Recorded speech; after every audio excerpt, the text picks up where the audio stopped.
Hello दोस्तों, welcome back my YouTube channel. आज हम पढ़ने वाले हैं बेकिंग सोडा किसे कहते हैं। ये बहुत ही इंपॉर्टेंट टॉपिक है एंड क्लास 10th के बोर्ड के एग्जाम में कई बार पूछा जा चुका है एंड पूछा भी जा सकता है, तो इसको बहुत ही ध्यान से पढ़ना है एंड देखते हैं बेकिंग सोडा किसे कहते हैं। तो ये जो आपकी जो थ्योरी दी गई है पूरी, इसको आप खुद पढ़ लेना, ठीक है। मैं इसकी इम्पोर्टेंट बताता हूँ क्या है। इसमें सबसे पहले पूछेगा कि इसका निर्माण कैसे होता है, तो इसके हम जो समीकरण है उसकी सहायता से देख लेते हैं इसका निर्माण किस प्रकार से हुआ है। तो हमें ये यहाँ पर देखो सोडियम क्लोराइड दिया एंड जल दिया H2O, CO2 कार्बन डाइऑक्साइड दिया तथा अमोनिया गैस दी गई।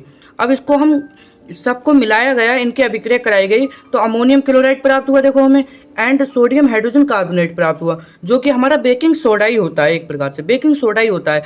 तो अब हम इसकी अगर थ्योरी लिखेंगे तो किस प्रकार से लिखेंगे। अगर हम इस पूरे की थ्योरी लिखेंगे कि हमें सोडियम हाइड्रोजन कार्बोनेट किस प्रकार से प्राप्त हुआ, तो किस प्रकार से लिखेंगे। सोडियम क्लोराइड के जलीय विलयन में कार्बन डाइऑक्साइड तथा अमोनिया गैस प्रवाहित करने पर हमें सोडियम हाइड्रोजन कार्बोनेट प्राप्त होता है। अब आपको ये समझ में आ गया कि हमें किस प्रकार से प्राप्त होता है, ठीक है। एंड इसके नेक्स्ट टॉपिक देख लेते हैं, ये बहुत इंपॉर्टेंट है। अगर इसका रासायनिक सूत्र पूछेगा तो NaHCO3 बोले तो सोडियम हाइड्रोजन कार्बोनेट, एंड इसका जो रासायनिक नाम है वो यही है, सोडियम हाइड्रोजन कार्बोनेट इसका रासायनिक नाम है और सूत्र NaHCO3 है। आई होप इतना आपको समझ में क्लियर होगा। बेकिंग सोडा का उपयोग देख लेते हैं, इसके क्या उपयोग है बेकिंग पाउडर बनाने में, ठीक है। जो बेकिंग सोडा एक टार्ट्रिक अम्ल है, जैसा मंद खाद्य अम्ल का मिश्रण है। जब बेकिंग पाउडर को गर्म किया जाता है या फिर जल में मिलाया जाता है तो यह निम्न अभिक्रिया होती है। इसमें क्या होती है अभिक्रिया, तो यहाँ पर जो देखो हमने यहाँ पर सोडियम हाइड्रोजन कार्बोनेट लिया, जब इसकी किसी अम्ल से करवाई तो कार्बन डाइऑक्साइड प्राप्त हुआ प्लस जल प्राप्त हुआ। अब ये जो कार्बन डाइऑक्साइड हमें जो प्राप्त हुआ इसका ध्यान रखना, ठीक है। कार्बन डाइऑक्साइड हमें क्यों प्राप्त हुआ एंड इसका यूज क्या है, चलो देखते हैं अगले। इसका यूज अभी आपको पता चल जाएगा। देखो यहाँ पर दिया गया है, इस अभिक्रिया से उत्पन्न कार्बन डाइऑक्साइड के द्वारा पावरोटी या केक को खमीर उठाया जा सकता है तथा इससे यह मुलायम एवं स्पंजी हो जाता है। आपने केक देखा होगा आपने, केक बहुत मुलायम होता है। केक मुलायम इसी की वजह से होता है क्योंकि इसमें बेकिंग सोडा डाला जाता है। जब बेकिंग सोडा डाला जाता है तो वो किसी अम्ल से अभिक्रिया करता है एंड स्पंजी हो जाता है, वो मुलायमदायक हो जाता है। आपने देखा होगा केक, इतना आपके समझ में आया।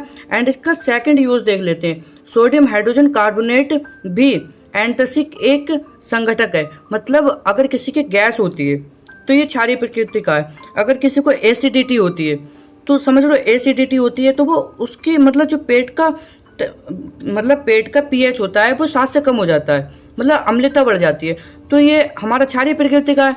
जब इसको मिलाते हैं उसमें, मतलब किसी टैबलेट के द्वारा हम लेते हैं तो वो उसको उदासीन कर देता है, जिससे हमारी गैस में राहत मिल जाती है, समझ लो। इसीलिए ये एक एंटीसेप्टिक के काम में भी आता है, पेट में अम्ल की अधिकता को उदासीन करने में राहत पहुंचाता है। आई होप इतना आपको समझ में आया। एंड ये है इसका उपयोग सोडा अम्ल अग्निशामक में भी किया जाता है। जो आग वगैरह कहीं पर लग जाती हैं तो उनमें आग बुझाने के काम में अग्निशामक के रूप में भी किया जाता है। आई होप आपकी ये टॉपिक समझ में आया होगा कि बेकिंग सोडा किसे कहते हैं। अगर आपको ये समझ में आया तो हमारे इस यूट्यूब चैनल को लाइक शेयर एंड सब्सक्राइब करना, ठीक है। और हम इस यूट्यूब चैनल पे वही टॉपिक पढ़ाएंगे जो बोर्ड के एग्जाम से इंपॉर्टेंट है। हम इस यूट्यूब चैनल पे कुछ भी ऐसा नहीं पढ़ाएंगे जो कि आपके लिए इंपॉर्टेंट नहीं है, ठीक है। अगर आपको यूनिक तरीके से पढ़ाई करना है, बहुत स्मार्टली पढ़ाई करना है, तो हमारे इस यूट्यूब चैनल को लाइक शेयर एंड सब्सक्राइब कर दो। बाकी मिलते हैं अगली वीडियो में ऐसी यूनिक वीडियो के साथ।